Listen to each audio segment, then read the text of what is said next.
अगर आप भी पूरे रात एसी चलाकर सोते हैं तो ये वीडियो आपको ये पूरी देखनी चाहिए। दिल्ली के विवेक विहार में सुबह 4 बजे संभावित एसी ब्लास्ट की वजह से लगी आग ने पूरे 4 मंजिला मकान को निगल लिया है। नतीजा 9 लोगों की मौत, जिनमें 1 साल का मासूम बच्चा भी शामिल था। आग दूसरी मंजिल से शुरू होकर तीसरी और चौथी मंजिल तक फैल गई। 14 फायर टैंकर पहुंचे, लेकिन तब तक बहुत कुछ खत्म हो चुका था। हर साल गर्मियां आते ही ऐसे मामले बढ़ जाते हैं। सोते हुए लोग एसी ब्लास्ट की चपेट में आ जाते हैं। लेकिन सवाल यह है कि एसी फटता क्यों है, और सबसे अहम, इसे रोका कैसे जा सकता है। चलिए आज आपको बताते हैं कि एसी को फटने से कैसे रोकें और साथ ही कमरा ज्यादा वक्त तक ठंडा कैसे रखें। नमस्कार, मेरा नाम है हेमंत कुमार और आप देख रहे हैं हेमंत से यूट्यूब चैनल। एसी फटता क्यों है? लगातार घंटों चलाने से कंप्रेसर बेहद गर्म हो जाता है, पुरानी वायरिंग पिघलकर शॉर्ट सर्किट कर देती है और सालों से सर्विस न करवाने से गंदगी भी जमा हो जाती है।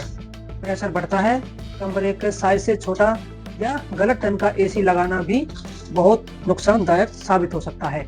अब वो 5 आसान और प्रभावित तरीके जिनसे आप अपने एसी फटने से बचा सकते हैं और कमरा लंबे समय तक ठंडा रख सकते हैं।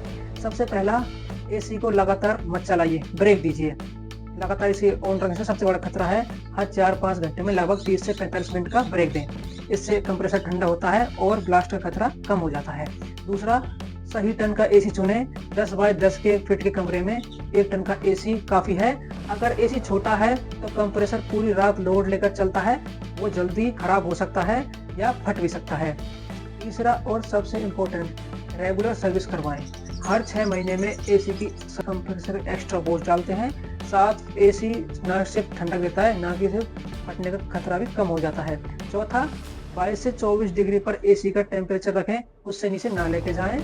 16 से 18 डिग्री पर एसी चलाने से ये गलती है, इससे बिजली का बिल बनता है और कंप्रेसर पर दबाव आता है। 22 से 24 डिग्री में बीच में रखें और यह सब सुरक्षित है। एसी पंखे के साथ यूज करें, जो भी बहुत कमाल का कॉम्बिनेशन है। एसी चालू होने पर हल्की स्पीड में छत का पंखा चला दें, ठंडी हवा पूरे कमरे में घूमेगी, कमरा जल्दी ठंडा होगा और एसी को ज़्यादा मेहनत नहीं करनी पड़ेगी। कमरे के दरवाजे, खिड़की और दरवाजे अच्छे से बंद रखें। अगर कोई अजीब आवाज़ या कोई गंदगी आने लगे तो तुरंत एसी को बंद कर दें और सर्विसमैन को बुला दें। दोस्तों, गर्मी में आराम चाहिए, लेकिन जान की कीमत पर नहीं, तो थोड़ी सी सावधानी रखें और इसे सुरक्षित रख सकते हैं और इससे बिजली बिल को बचा सकते हैं। तो ये थे वो 5 आसान उपाय जिससे आप अपने एसी फटने से बचा सकते हैं और अपनी जान को सुरक्षित रख सकते हैं।